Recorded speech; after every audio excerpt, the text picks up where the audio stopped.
Content warning. This series discusses the sexual assault and the murder of a child. This episode includes references to forensic evidence and investigative processes described in clinical, non-graphic language. Listener discretion is advised.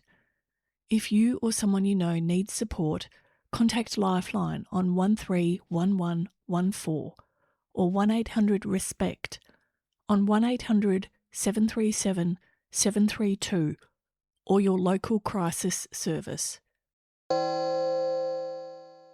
Nearly 50 years later, the answer still exists, and someone has been carrying it the entire time. Across this series, the evidence has been placed under pressure. Explanations have been tested against time, geography, movement, and the physical record. A pattern of behaviour has been identified that changes the shape of what happened. And a single investigative thread, one that has never been fully resolved, has been named. The constraints have not expired. The silence has not been explained. Here, finally, we ask two questions. What could still close this case? And what do you know?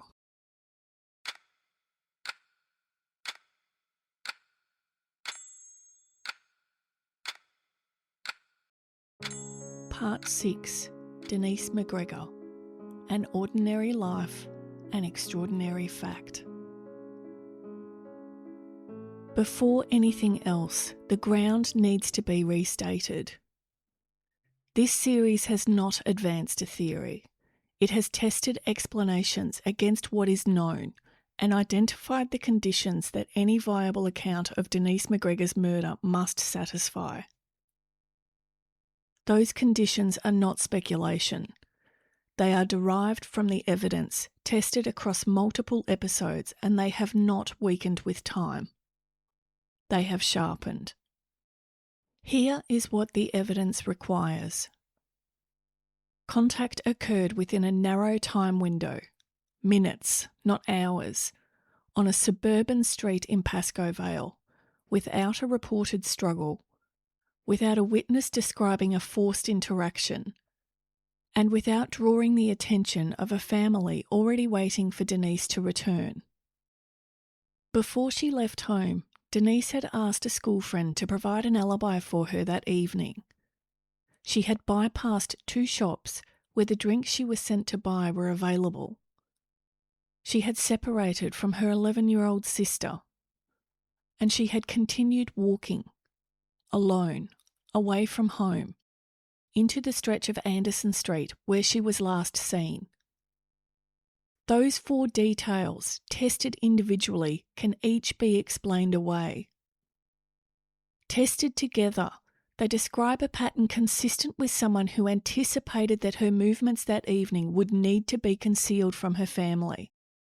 Not in fear, not in confusion, in advance. The last publicly recorded witness to see Denise alive was Rhonda, a 15-year-old ballet student waiting outside the Shirlene School of Classical Ballet at the corner of Anderson and Westgate Streets before her 7:15 p.m. class. She watched a girl matching Denise's description walk into the roadway, stop and look around, left into Westgate Street, right into Westgate Street, behind her toward Bell Street. Then the girl looked across at Rhonda and stared for several seconds, with what Rhonda described as a look of concern. Rhonda also said something important about what she did not see. She did not have the impression the girl was waiting for someone. That observation was tested across this series. Its significance held. Denise was not waiting. She was searching, looking for someone who should have been there but wasn't, or who might be there but hadn't appeared yet. Then the girl turned and took several steps back toward Bell Street. Rhonda looked away briefly. When she looked back, the girl was gone. That is the last recorded image of Denise McGregor alive. A 13-year-old girl standing in a roadway in the rain, looking concerned, looking across at another girl waiting for ballet class, and then walking back the way she came. The person she encountered was not a complete stranger. The absence of any reported disturbance places significant strain on a blitz seizure in a residential area. But they were not well known to her family or socially embedded in her life, because no one identified them despite hundreds of interviews, a televised reenactment, and a record reward. That person had access to a vehicle. They moved Denise more than 40 kilometres north from suburban Pascoe Vale to an unsealed rural road in Wallen East.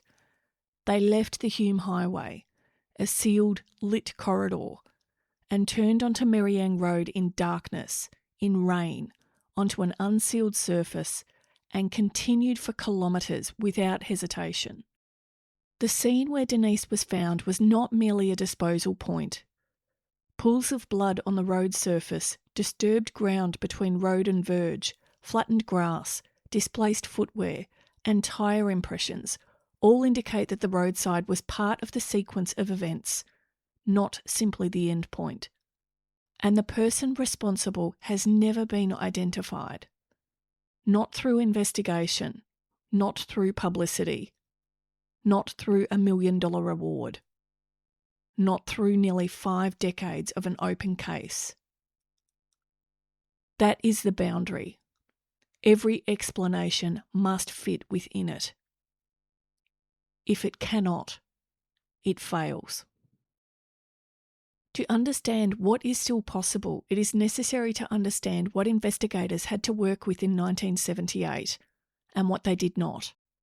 The forensic science of 1978 was not primitive, but it was limited by the technology of its time. Blood grouping could establish broad categories. Denise was blood group O, shared by approximately 45 to 50% of the Australian population. Biological samples collected at the time were examined, but no blood group other than Denise's own was detected. Either the offender was also group O, which would make their contribution indistinguishable from Denise's, or the sample was insufficient for a separate grouping to be determined. In 1978, that was the limit. Serology could not identify an individual. It could only exclude, and only if the blood groups were different. Hair samples were collected, nail clippings, muscle tissue, soil samples from the road surface and the verge, clothing, a shoelace, a lemonade bottle. Each of these items was examined with the tools available at the time. The results were presented to the coroner in October 1978. The inquest returned a finding that Denise died from asphyxia and injuries feloniously, unlawfully, and maliciously inflicted by a person or persons unknown. Unknown. That word has not changed in nearly 48 years. The single biggest change since 1978 is DNA. In the late 1970s, biological evidence could only narrow a suspect to a blood group shared by millions. Today, a DNA profile can identify a single person. Touch DNA, genetic material left by skin cells through contact, can now be recovered from surfaces that were never tested because there was nothing visible to test. Earlier in the series, we examined how different categories of evidence age differently. Biological material can survive and still be untestable. A photograph can remain and still tell us very little. A statement can be written down and still drift away from what was actually seen. Of all those categories, biological evidence remains the one most capable of providing a definitive identification, if it has survived and if it can still be extracted. If the biological samples collected from Denise in 1978 still exist, and if the material has been preserved in a condition that permits modern extraction, they could yield a profile of the person who assaulted her. A profile that does not just identify, it excludes definitively. It can clear the innocent and focus the investigation on individuals who cannot be excluded. Whether those samples still exist is a question only Victoria Police can answer. Whether the material has degraded beyond usefulness is a question only laboratory analysis can resolve. But the technology to answer them has existed for decades. And the science has gone further still. Forensic genetic genealogy does not require the offender to be in a police database. It requires only a DNA profile and a genealogical database of sufficient size. From partial matches with distant relatives, investigators can construct a family tree, narrow it by age and geography, and arrive at a name. It has solved cases considered permanently closed, cases where no witness came forward, cases that waited decades for a technology that didn't exist yet. We do not know whether Victoria Police has pursued this path. That sits within an active investigation where it belongs. What can be said is this: the gap between what was possible in 1978 and what is possible now is not incremental. It is transformational. The person responsible may no longer be protected by the limitations of the technology that existed when they committed this crime. At least once, the biological evidence in this case was strong enough to test. In the late 1990s, Robert Selby Lowe, a person of interest in multiple child homicide cases in Melbourne, mounted a legal challenge against police attempts to obtain his DNA. That challenge extended to the Denise McGregor case. In 2001, it was reported that DNA testing did not link Lowe to Denise's murder. That exclusion is significant. It confirms that biological material from this case existed in a testable state as recently as the late 1990s. Whether that material still exists and in what condition is unknown. But the Lowe exclusion establishes a baseline. At some point within the last 3 decades, there was enough recoverable material to test against a known individual. The question is whether that material can now yield a full profile, and whether that profile can be used to identify rather than merely exclude. But science is only one path, and it may not be the one that closes this case on its own. Because the constraints identified across this series do not require a laboratory to resolve. They require a person. Someone who remembers. Not someone who saw Denise taken. Not someone who witnessed the crime. Not someone with a confession to share.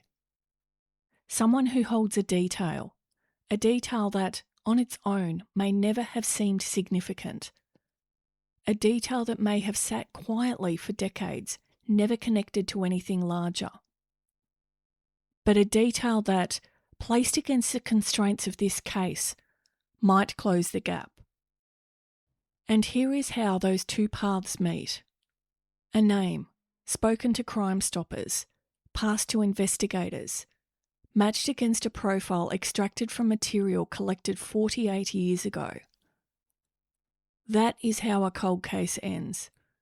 Not with science alone. Not with memory alone. In the moment one reaches the other. If biological material from 1978 still exists in a testable condition, it is waiting for a name to be tested against. Forensic science can confirm or exclude, but it needs a candidate. And a candidate can come from a memory, a call sign, a suburb, a person who fits the shape this series has described. Science and memory are not alternative paths. They are two halves of the same answer. This series has done one thing a formal investigation cannot do on its own. It has reached people who did not know they had something relevant to offer. Since this series began, people have been in touch. People who remember Pascoe Vale and the northern suburbs as they were in 1978. People who remember the social world of those streets, the shops, the CB radio channels, the routes north. Some have shared photographs of that area from that period. Streets, shop fronts and landmarks that no longer exist in that form. Others have provided details about the CB radio culture of the northern suburbs, call signs, meeting points, the informal geography of who was on the air and where. Some have offered recollections of specific people and specific behaviour that, until this series, they had never connected to anything larger. Some of that material no longer exists anywhere else. Information gathered throughout this series has been provided to Victoria Police. What investigators do with it is their determination, not ours. Our role was to surface it carefully enough that it could be trusted, and to make sure it found the right hands. And the experience of this series has confirmed something that cold case researchers have long understood. Sometimes people do not come forward because they do not recognise that what they hold is relevant. They need a framework, a set of constraints, a shape, to place their memory against. This series has provided that framework, and people have responded. The case has not been solved, but the ground has shifted. Time is not neutral in cold cases. It degrades physical evidence, it degrades memory, and it removes people from the reach of any investigation.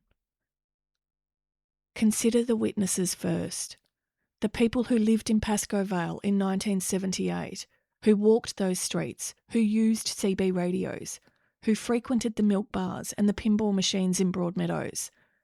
They are in their 50s, 60s, 70s. Some will have died.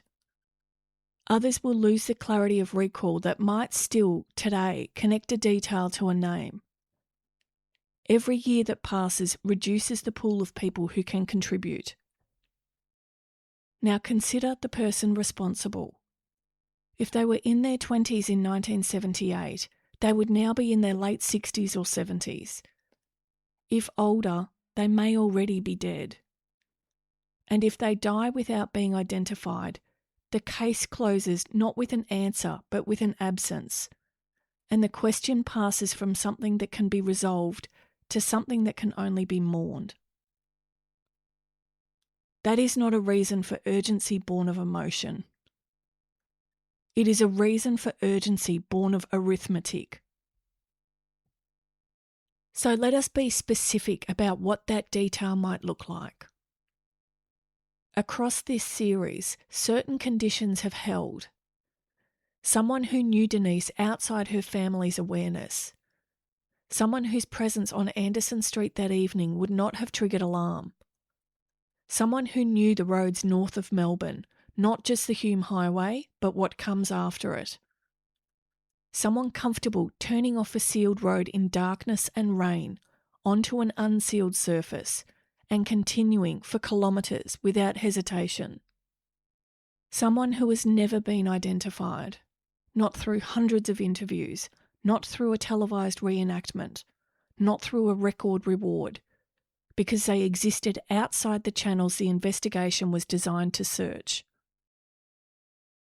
If you knew someone like that, in 1978 in the northern suburbs along that corridor, you don't need certainty. You don't need proof. You only need to ask yourself whether the shape fits someone you remember, even if you left the area decades ago. If you lived in Pascoe Vale, Strathmore, Broadmeadows, or the northern suburbs of Melbourne in 1978, did you know someone who used CB radio and went by a call sign you now remember? Someone who knew people in the area, including perhaps people younger than themselves? Was there a person in your circle, an older teenager, a young man in his 20s, who had contact with younger girls through CB radio, through the pinball machines in Broadmeadows, through the social world of the northern suburbs, someone whose behaviour made you uncomfortable even then? Did someone you knew behave differently after 20 March 1978? Did someone become withdrawn or suddenly change their routine? Did someone leave the area unexpectedly? Do you remember seeing someone on Anderson Street that evening? A person, a vehicle, something that felt unremarkable at the time but has never quite left you? Witnesses at the time described an unidentified young male in Anderson Street near the time Denise was last seen. If that description means something to you, if it reminds you of someone you knew in 1978, that is the kind of detail that matters. These are not accusations. They are the kinds of ordinary details that, in a case governed by the constraints this series has described, may carry extraordinary weight. Of everything this series has examined, one detail sits at the centre. A call sign, a name, a voice on a CB radio that a 13-year-old girl trusted enough to arrange an alibi for. The person who called himself Lightning One has never come forward. Not in 1978. Not in the decades that followed. If Lightning One is still alive, and if they have listened to this series, they have now heard their call sign spoken aloud in a podcast about Denise McGregor's murder. They have heard the concealment pattern described. They have heard how a 13-year-old girl bypassed 2 shops, separated from her sister, arranged an alibi, and continued walking, alone, into a stretch of street where she was last seen by a ballet student at 7:15 p.m, standing in the roadway with a look of concern on her face, scanning the intersection as if searching for someone who should have been there but wasn't. They have heard what the evidence establishes about that night. They have heard their silence named. And they still haven't come forward. That silence may have an innocent explanation. Fear of implication. Uncertainty about what they actually know. The belief that too much time has passed for it to matter. Those reasons are real and they have been considered here. But Lightning One is also the one thread that, if pulled, could change everything. If you knew someone who used that call sign, or who went by Frank on CB radio in the northern suburbs in 1977 or 1978, that is not a small detail. That is potentially the detail. A name, a suburb, a memory of a voice. That is all it takes to give investigators somewhere to go. And, if biological evidence survives, someone to test against. If the person responsible for what happened to Denise McGregor on the night of 20 March 1978 is listening, the investigation never stopped. The evidence has not disappeared. The questions have not gone away. And the science that could not reach you in 1978 may now be closer than you think. You sat in a vehicle with a 13-year-old girl and drove north. You left the Hume Highway. You turned onto an unsealed road in darkness and rain. You continued for kilometres, past gates, past fence lines, past every point where turning back would still have been easy. And you stopped. You chose a specific place on that road. What happened there was not accidental, and you know it. Then you drove back. Through the same darkness, past the same gates, back onto the sealed road, back into the lit world. And you said nothing.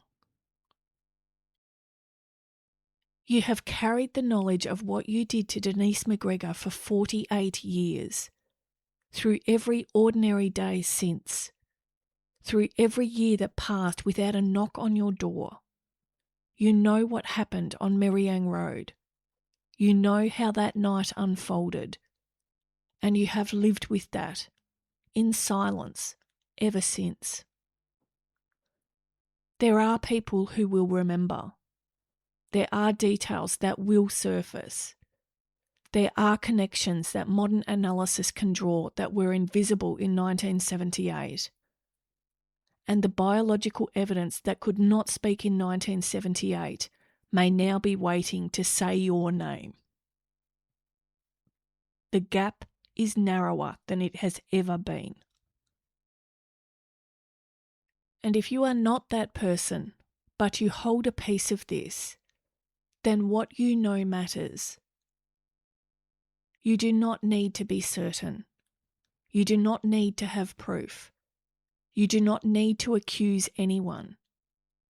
You need only to share what you remember and let the investigators determine whether it connects. A name, a call sign, a vehicle, a route someone took, a conversation that stayed with you, a change in behaviour you noticed, a person who fits the shape this series has described. In this series, we saw how the owner of the Anderson Street Milk Bar initially told Sharon McGregor and police that he had not seen Denise. Days later, after the case received significant media coverage, he provided a detailed account of her visit. But when that revised account was tested against the timeline established by other witnesses, it could not be reconciled. Denise could not have been in his shop at the time he described. That does not make him dishonest. It illustrates something this series has examined carefully, that memory is not a recording. It reconstructs. And once media coverage, repetition, and investigative context enter the picture, recall can shift to accommodate a story that feels true but does not fit what is known. That is why what you remember matters, especially if it does not match the story you have already heard. If listening to this series has brought something back, a name, a moment, a detail you had not thought about in decades, share it as you remember it, not as you think it should fit. The raw memory is what investigators need. Not a polished account, not a theory, just what you saw, what you heard, what you noticed, even if it seems too small to matter, even if it contradicts what has been said publicly. That is how cold cases move forward. One detail at a time. One person at a time. Cold cases rarely turn on confessions. They turn on details, things that seemed ordinary at the time. Victoria Police Crime Stoppers accepts information anonymously. You do not need to give your name. You do not need to go to a police station. You can submit a report online or by phone, and your identity will not be recorded unless you choose to provide it. The reward of $1 million for information leading to the apprehension and conviction of those responsible remains active. This series has been hard to make. I imagine it has been hard to listen to. It should be. What was done to a 13-year-old girl on a Monday evening in 1978 should be uncomfortable to sit with. If it isn't, if we've become so accustomed to stories like this one that the discomfort no longer arrives, then something has gone wrong. Not with you. With how ordinary this kind of story has become. If this series matters to you, a review helps it reach people who may have information. You can reach this podcast at civiliansleuths@gmail.com or follow us on the Civilian Sleuths Facebook page. To everyone who has listened to this series, who has shared it, who has reached out, thank you. Not for engaging with content, for caring about a child who has been waiting for nearly 50 years. Denise Gail McGregor was born on 12 November 1964. She was 13 years old when she was killed. Her mother, Carmel, died in 2000, 22 years later, without ever knowing what happened to her daughter. The evidence still exists, the constraints still hold, and the question remains open. Who killed Denise McGregor? Someone has lived an ordinary life while carrying an extraordinary fact. If you have information, any information that could assist the investigation into the murder of Denise McGregor, please contact Victoria Police Crime Stoppers on 1800 333 000 or submit a confidential report online at www.police.vic.gov.au/crime-stoppers. You can also contact the Victoria Police Cold Case Unit directly. The $1 million reward for information leading to the apprehension and conviction of those responsible remains active. The investigation into Denise McGregor's murder remains active. Victoria Police has not closed this case. Every piece of information submitted to Crime Stoppers is reviewed. This has been Civilian Sleuths, Series 1, Denise McGregor.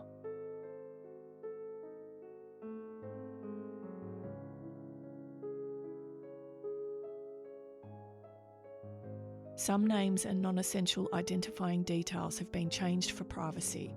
All core events and timings are drawn from publicly available records, inquest materials, and contemporaneous reporting. Unsolved, unforgotten, unfinished.